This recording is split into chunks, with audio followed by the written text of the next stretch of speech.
Olá, meninos e meninas, tudo bem com vocês? Meu nome é Marta, eu sou professora de História do IFMG Campus Betim. E aí, pessoal, tudo bem? E eu sou a Paula, também professora de História do Campus Betim do IFMG.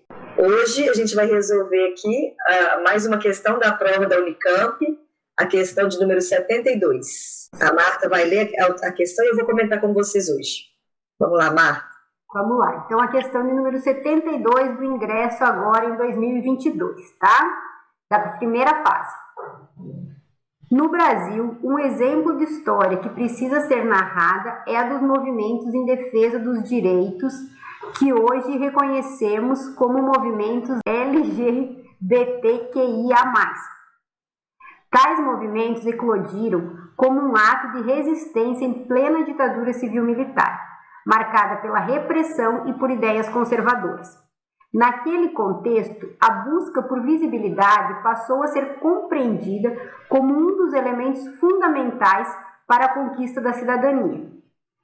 Entre outras coisas, os ativistas defendiam que os direitos políticos, sociais e civis tornavam-se socialmente legítimos para os cidadãos quando envolvem o direito aos meios de comunicação e à livre expressão.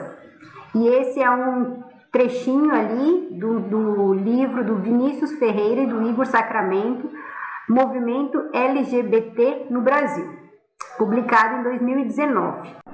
Então, pessoal, essa questão da Unicamp traz uma abordagem não muito tradicional sobre a ditadura militar no Brasil, né?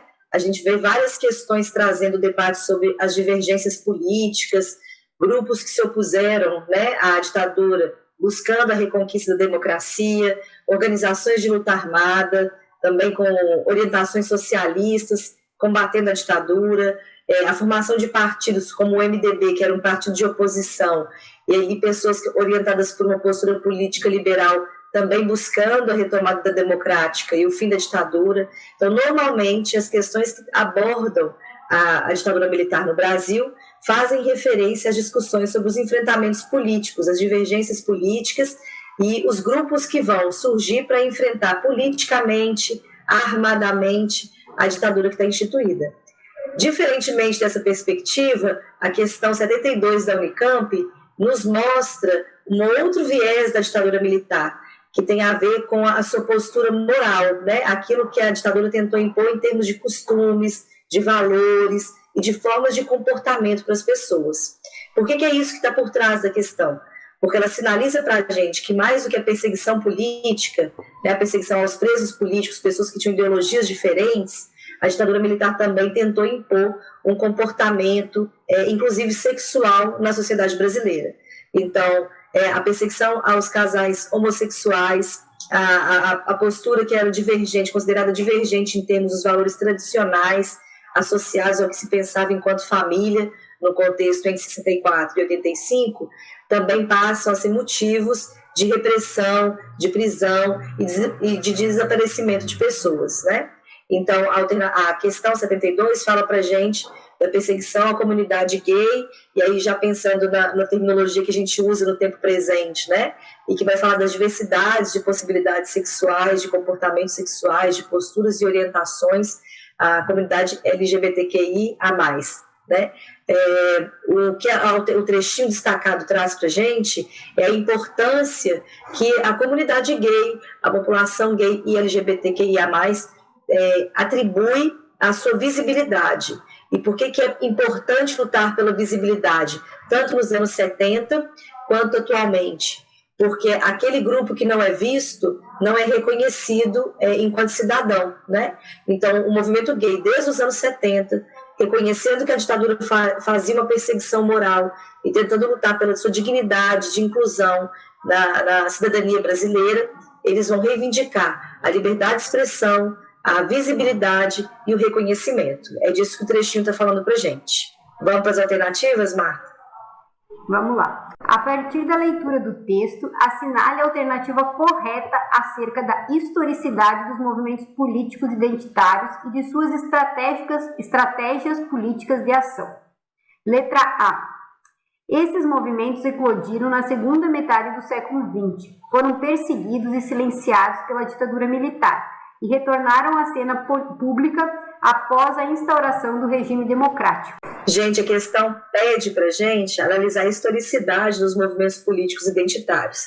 Eu vou fazer um destaque antes de entrar na alternativa A, que é a importância da gente entender que os movimentos políticos identitários incluem não só os movimentos da população LGBTQIA+, mas também as populações negras, né? O movimento negro é um movimento identitário, o feminismo é um movimento identitário, que são movimentos políticos que tentam reconhecer segmentos marcados por alguma especificidade, seja a sexualidade, a discussão de gênero ou a questão racial, tá? Então é isso que marca os movimentos identitários, e eles são movimentos que a partir dos anos 80 se intensificam no Brasil, especificamente, tá? Os movimentos que, de fato, o movimento LGBTQIA+, e os movimentos identitários eclodem com força maior na segunda metade do século XX aqui no Brasil. De fato, esses movimentos eles foram perseguidos, inclusive o movimento negro é perseguido pela ditadura com o argumento de que o movimento negro alimentaria o racismo, ao invés de construir a democracia, né? Esse movimento estaria alimentando o racismo porque traria uma pauta que no Brasil, supostamente, segundo a ditadura, já estaria resolvida, né? A gente sabe que o racismo é estrutural, não está resolvido, mas o argumento da ditadura é que no Brasil já existiria democracia racial. Então, de fato, o movimento negro era perseguido, o movimento gay era perseguido, e também as feministas, que estão começando a voltar para o Brasil ali nos anos 80, a partir do exílio, né? Nos anos 70, tem algumas chegando nos anos 80, esses movimentos são todos silenciados e contrapostos pela ditadura. A diferença, gente, é que a alternativa, presta atenção na sutileza, a letra A sugere que esses movimentos identitários teriam desaparecido durante a ditadura em função da repressão, para serem retomados no contexto democrático. E o que o trechinho anterior que a gente leu da questão 72 nos mostra é que, em relação, por exemplo, ao movimento gay, o movimento LGBTQIA+, não houve a perseguição, mas não houve o silenciamento total. No contexto, no meio da ditadura, que esse movimento vai tentar se organizar e aparecer na cena pública. Por isso que a letra A está errada, tá? Preste atenção nessa sutileza. Letra B. Por sua capacidade de obter alcance social, desde a década de 1970, as mídias são ferramentas para a construção de uma cidadania plena, sendo a busca por visibilidade, portanto, uma das estratégias de ação do movimento LGBTQIA+. A alternativa B é a nossa alternativa correta, ela faz relação direta, né? Ela tem uma relação direta com o que o trechinho lido anteriormente nos explicita, que é essa estratégia de se tornar visível, de ser reconhecido no espaço público. E aí eu vou chamar a atenção para vocês, alunas e alunos, de como na política a visibilidade é um elemento essencial. Quem não é visto na arena, quem não é visto na cena pública, não tem as conquistas garantidas, né? Por isso que o movimento gay vai tentar o tempo todo, o movimento LGBTQIA+, em seguida, tentar o tempo todo se fazer reconhecer, de se mostrar na arena pública, para que eles possam impor os seus desejos, as suas lutas, e aí, de fato, alcançar os direitos. Um mecanismo privilegiado para você promover essa luta política são as mídias. No caso dos anos 70, nos anos 80, os jornais, no meio da ditadura que surge o primeiro, que a gente considera, né, o primeiro jornal gay, o Lampião. Quem não conhece pode fazer uma pequena pesquisa aí para descobrir. O Lampião da Esquina é um jornal feito por gays e para gays, né? E tem essa proposta de dar visibilidade, de trazer uma certa identidade, de fazer a comunidade LGBTQIA+ se reconhecer como comunidade de fato, né? E mostrar que os problemas vivenciados por uns também são vivenciados por um grupo maior, por todos. Então, não seriam situações isoladas de um indivíduo sofrendo em função da sua sexualidade. É uma condição que marcaria politicamente todo um grupo, né? Então, a importância da mídia tem a ver com isso, trazer visibilidade, trazer a pauta, ajudar as pessoas a se reunirem em torno dessa pauta comum para conquistar um direito. Se a gente quiser trazer isso para o tempo presente, aí sim, a partir dos anos 2000 em diante, a internet passa a ser um mecanismo, uma mídia essencial para a divulgação da pauta LGBTQIA+, que não foi ainda plenamente conquistada, né, todas as pautas dos grupos identitários, e continuam marcando o nosso contexto político atual. Tá? Então, por isso que a letra B está correta, porque traz a importância da mídia para garantir a visibilidade pública mesmo, publicizar esses grupos e, a partir dessa visibilidade, garantir a conquista dos direitos. Letra C. O Brasil do século XX construiu-se como uma democracia racial, o que garantiu aos movimentos políticos identitários nacionais o acesso aos direitos civis, políticos e sociais, esvaziando a agenda dos militantes LGBTQIA+. Gente, a alternativa C está toda errada, né? Acho que é a mais fácil, talvez, a gente identificar como errada.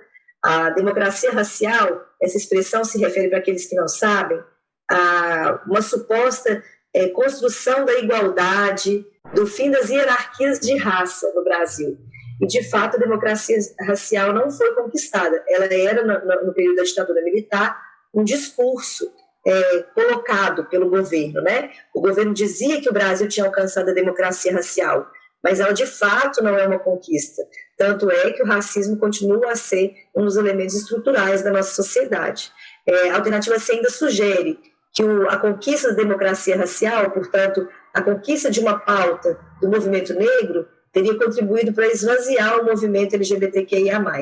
E, na verdade, o movimento negro e o movimento LGBTQIA+, são dois movimentos identitários paralelos, né? Não funcionam, eles em algum momento podem se unir, obviamente, mas são movimentos diferentes, com pautas específicas, e um não esvaziou e nem esvazia o outro. O que acontece hoje é um grande debate sobre a necessidade das segmentações, de dentro, por exemplo, do movimento LGBTQIA+, se perceber como que a questão do racismo se impõe, como que a questão do racismo também atravessa, e é importante que o movimento LGBTQIA+, se mantenha atento às questões do racismo também. Então, os aprendizados dos movimentos identitários diversos, movimento negro, movimento LGBTQIA+, o feminismo, eles vão se entrecruzando, e não um esvaziando o outro. E a letra D. Na atualidade, a onda de crimes de homofobia e transfobia estimulam o movimento LGBTQIA+, a rever a pauta de visibilidade dos sujeitos, tornando a militância mais discreta e voltada para o espaço privado da ação dos indivíduos. A letra D também está errada, né, pessoal? Ela começa bem. De fato, é importante demarcar que o Brasil é um dos países com maior índice de crimes de homofobia e de transfobia, sobretudo, mas a estratégia para se combater ou para se falar sobre esses crimes, né, para não deixar esses crimes ficarem sem comentários, sem serem combatidos, é justamente o contrário que a alternativa apresenta. Ao invés de tornar as ações mais discretas, o que o movimento LGBTQIA+ faz é escancarar esses crimes e ampliar a sua atuação na arena pública. Não é reconhecer o problema ou a homofobia como um problema individual, mas reconhecer como uma dinâmica estrutural mesmo da nossa sociedade, que está por trás desses crimes insistentemente. Então, a estratégia não é tornar a luta mais discreta, mas, ao contrário, é tornar a luta ainda mais visível, insistentemente ocupando o espaço público, dando visibilidade para os diversos sujeitos, né, as diversas experiências de sexualidade, e comentar isso o mais amplamente possível, para que não só se reconheça os crimes, como também se garanta, ou se lute, se conquiste os direitos que essa comunidade vem buscando desde pelo menos os anos 70, durante a ditadura brasileira. Tá bom? Acho que é isso, pessoal. Terminamos, então, a prova da Unicamp, né, Marta? Essa é a nossa última questão. Dessa primeira fase, né, da fase fechada. Isso, a primeira fase da Unicamp está concluída com vocês. Estamos à disposição e nos vemos no próximo encontro com questões de outra prova que vamos selecionar. Tá bom? Obrigada. Tchau, pessoal. Até a próxima.